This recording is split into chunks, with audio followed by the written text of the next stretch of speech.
Greasable.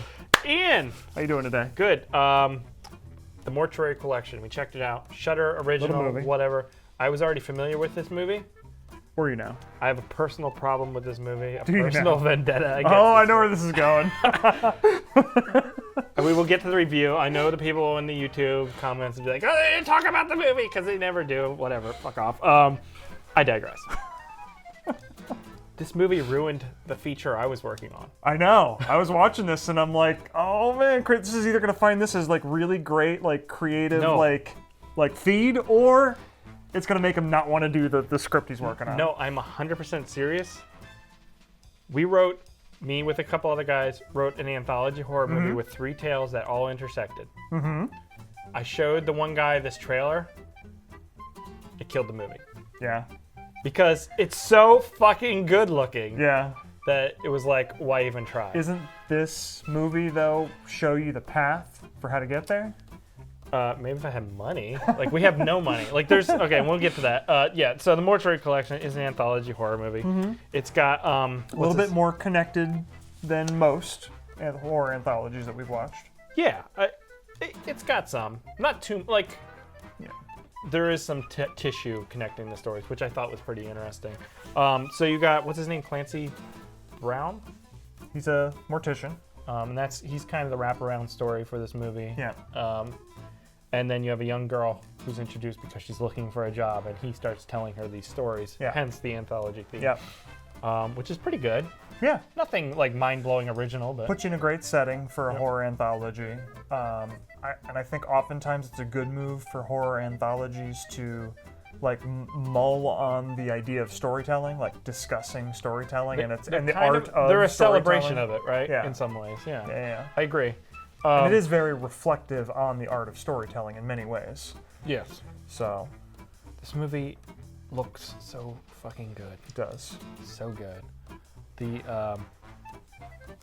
camera work, amazing. The set pieces, awesome. Whoever did like Costuming. the art department in this movie was unbelievable because every like knick-knack of every scene is filled with stuff that looks fitting and adds to like everything comes together to really create a vibe.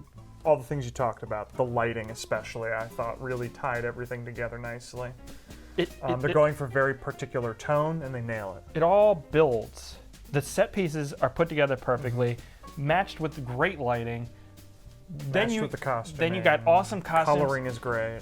Yeah, a lot of it's like warm but then you have like this awesome music score and the sound design's all good.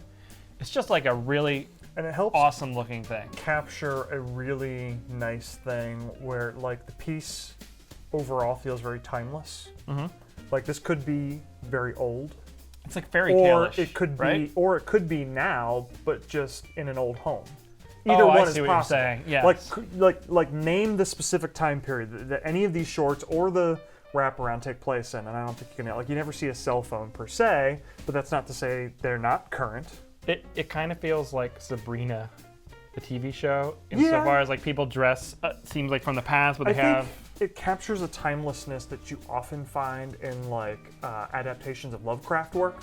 Yeah. Because like it feels old, but it could be contemporary. Like it's you. not set in any particular time or decade. Like it almost feels like a period piece, but you can't quite nail down the period. You know what I mean? And I think the tone contributes to that. And because they're telling stories, they don't necessarily have a time. I think the second story kind of specifically feels of a time because they mention like Karl Marx and stuff, and it's like. Yeah, but I mean, people today know who Karl Marx is. Sure. You know? Sure. Yeah. And it talks about contemporary ideas in some ways, at least relatively contemporary. So yeah, I don't know. I just thought it captured a really great tone. To me, this felt a little bit like Creepshow, but with some like Lovecraftian vibes tossed on top. I wrote down, this is what Creepshow should be. This movie looks way better than Creepshow. The show, I think, does. Okay.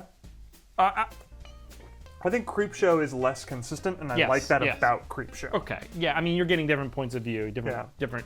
Getting a lot of different directors, a lot of different types of stories set in different times. It shouldn't all look so consistent. Whereas this, because it's all of a piece, should be a little bit more consistent across the different pieces. I think it's because, like we said, everything is so cohesive.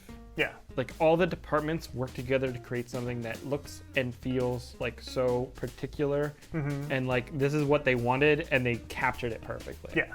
Now, I read a bunch of stuff about this movie. Did you know? Because I was interested in it when it So was I've read coming out. nothing. Tell me about it. And like every review of this movie mentions like it's certainly low budget, but and I'm sitting here like, and this is my problem is if that's the sentence I read, it's certainly low budget, but he did such a great job, blah blah.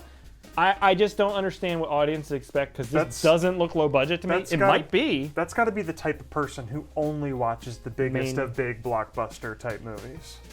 Yeah, I would think. Well, that's this movie did not lack for budget. It had everything it needed. It might have lacked for budget. Like we don't know what the budget was. I know they ran a Kickstarter. They got $60,000 for one of the shorts in it. Yeah. So let's say you cost $60,000 for one of the shorts. That's still a very low budget. Yeah. But if that's what viewers think of this when they see this, I guess I'm just at a complete like disconnect because to me it looked super high budget. Like it looked so good compared to a lot of the stuff we do for sure. And I would think people leaving that type of comment probably aren't watching the types of movies that we tend to cover on our channel. Probably. But it's disheartening is all. Like I don't know what people are seeing to say this is low budget. Yeah. And I guess maybe it's like the like ambitiousness of the storytelling is kind of small scale, but it doesn't ever ask to be more than that. Yeah. So I'm not sure what you think it's missing. I think the weakest thing here is probably the writing, but it's not that it's bad. It's just kind of like okay. Nothing was surprising in these stories or anything. I thought the ending to this was relatively the ending was kind of surprising. cool. I think the third story felt generic and been done before. Yeah, it also felt like multiple different things we've seen in Creepshow.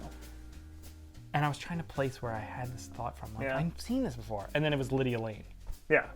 And I liked this version this better is way than better. I liked the This is way Creepshow better. version. Like, I can nitpick this movie Yeah. to some degree if I need to, but there's really no reason to. I think the overall package is just really The only good. thing about This movie, to me, is very similar to something like Trick or Treat, where it just perfectly gets the tone that it's going for. Yeah. Sure, the stories aren't mind-blowing or anything like super original, but they're fun enough. It's really well executed. And they're extremely well executed. Yeah.